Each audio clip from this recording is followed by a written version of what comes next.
Alright, welcome back to the channel. Warhammer Man back in the studio, and we're going to take a look at something bursting out of the Webway. If you're new to the channel, make sure you like and subscribe for all kinds of Warhammer 40,000, Kill Team, Necromunda, Age of Sigmar, and warcry content as well. Everything from rules to commission reveals, and of course lots of cool painting and modeling tutorials. That being said, let's jump right in. Burst out of the Webway and straight into the thick of combat with Codex Aeldari. So we've got a new Path of Preview article here.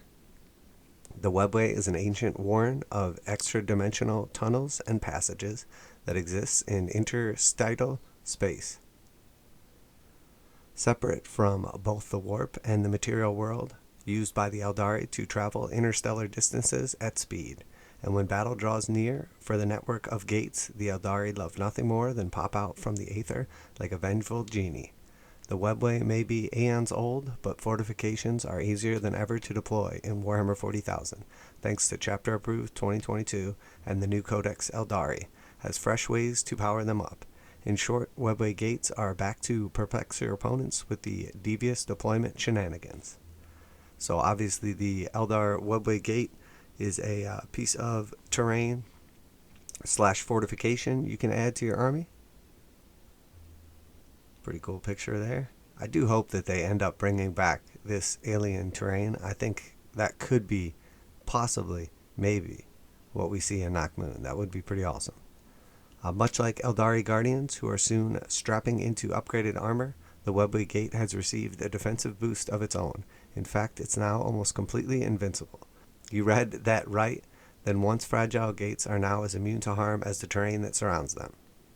They even provide light and heavy cover to your nearby troops and inspire them to stand and fight in the direst circumstances. So mysterious appearance during deployment. When you set up this unit, it can be set up anywhere on the battlefield that is more than 12 inches away from the enemy deployment zone and an enemy model. When the unit is set up on the battlefield, both of its wraithbone arches must be set up within 3 inches of each other. Once it has been set up, the wraithbone arch is treated as an obstacle terrain feature with the following traits: light cover, heavy cover, unstable position, and inspiring Aeldari. Inspiring Aeldari. Add 1 to the leadership characteristic of units while they are wholly within 6 inches of this terrain feature. If this terrain feature lists any keywords in brackets, then this bonus only applies to units that have that keyword. But they aren't just big. Pretty barricades for Dark Reapers to rest their shiny new Reaper launchers on. Deep striking is the name of the Webway game, and the Aeldari know exactly how to use their gates for lightning attacks. Nice looking picture there. You can now deploy the gate close to critical objectives for an overwhelming advantage once your reserve troops start pouring through, and there's now no danger of losing access to the Webway. The true strength of the gates, however, lies in the ability to set your strongest combat troops up as close as you like to enemy forces. Get within engagement range of your target, and you'll even count as having charged, with the added bonus of being safe from overwatch fire. Webway Strike. Each time an Aeldari unit from your army arrives from strategic reserves, you can choose to set it up anywhere on the battlefield that is wholly within 6 inches of both of the wraithbone arches of the friendly Webway Gate unit. If you do so, that Aeldari unit can be set up within 9 inches of enemy models and can be set up within engagement range of enemy models. If an Aeldari unit is set up within engagement range of any enemy models in this way, it counts as having made a charge move this turn. Overwatch attacks cannot be made against that unit, and until the end of the turn, the unit can target any enemy unit it is within engagement range of with melee attacks, even though it did not declare a charge this turn.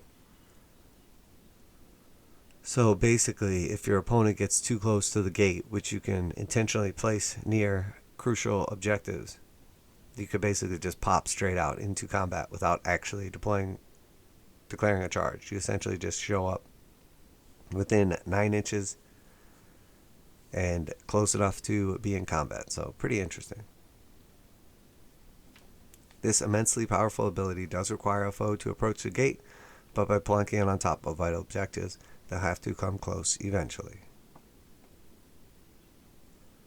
Troops must be held in strategic reserves to emerge through the Webway, so the gate's architects have taken a leaf from Prince Uriel's playbook and have the command point cost. Now for a paltry 1 command point, you can even crash land the immensely powerful Avatar of Khaine into the thick of combat. Webway Travelers. If your army includes this unit and you are using the Strategic Reserves rule, you can halve the command point cost required to place Aeldari units in Strategic Reserves, rounding fractions down. This ability is not cumulative with any similar abilities. So obviously the Webway Gate halves the command points, similar to what Uriel would do. Stay tuned, Warhammer community, and more Codex Aeldari reveals as we get closer to release date. Alright, interesting. Just kind of peeping these pictures here. Very cool. The gate is very large. We're seeing a lot of that new Xenos alien plant terrain. So let's look at this Webway strike one more time. Each time an Aeldari unit from your army arrives from Strategic Reserves, you can choose to set it up anywhere on the battlefield that is wholly within 6 of both of the Wraithbone arches of a friendly Webway gate. So anything coming from Strategic Reserves can pop out within 6 of this. If you do so, the Aeldari unit can be set up within 9 inches of enemy models. Normally it would be restricted, obviously, by your deep strike or reserve rules. It can be set up within engagement range of enemy models. Yeah, so nothing crazy going on here. Just counts as having made a charge and can't be overwatched. Yeah, so it sounds like basically you place the Webway on an objective and then you can just show up at the Webway, and it would be at the end of the movement phase, so you would not be able to move, but you could obviously shoot and charge. So if your opponent is within 6 inches of the Webway, which assuming we're putting on top of like an objective or crucial point of the battlefield, you just pop up and bam, shoot and then charge, or just straight up be in combat right off the bat, not even worry about a charge roll. So interesting, definitely interesting. I would imagine most people are going to avoid this as best they can, but obviously if it's on a crucial objective or in a choke point or something like that, that just may not be an option. Obviously going to depend a lot on the actual board itself.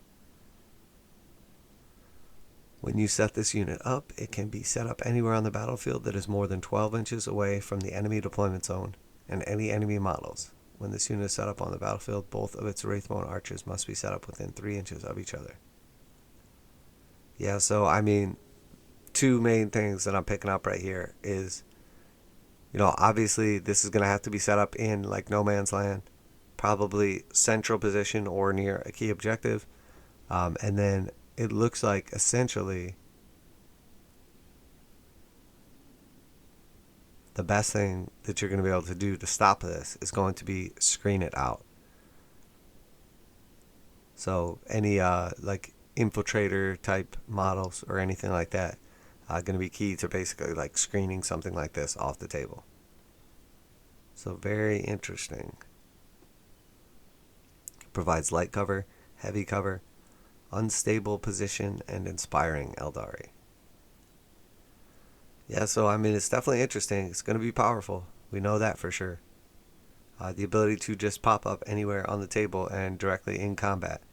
It's going to essentially like funnel your opponent into certain areas. Definitely reminds me of the old video game where the Eldar just send in like powerful units straight through this, and then being able to basically cut in half the cost of sending stuff through this. Going to be a big deal too, because you could already have a decent amount of stuff coming from reserves. Being able to double down on that, going to be very powerful. Man, I hope they do bring back this Xenos terrain. I really like this stuff. I would rather see obviously like some Aeldari like buildings or something like that, or even like Chaos Trader Guard buildings or something like that, but I think there's a good possibility this is what we're going to get, especially seeing it pop up so much in the more recent stuff. I would not be disappointed by that. So maybe the addition of some kind of like little mini structure as well as the kind of Eldar ruins and plants. But I do really like this stuff, although it is fairly sharp. I want to dull those blades a little bit. So that's it for today. Let me know what you think down below. Are the Eldar just stacking abilities on abilities, starting to get a little too powerful, or is this going to be all reined in with the prices? I'm not sure so far. It's tough to judge a book before it comes out, but they definitely look strong as of now. So that's it for today. Make sure you like and subscribe for Warhammer 40,000, Kill Team, Necromunda, Age of Sigmar, warcry content as well. That's it. Warhammer Man Studios. I'm Warhammer Man, and I'm out of here.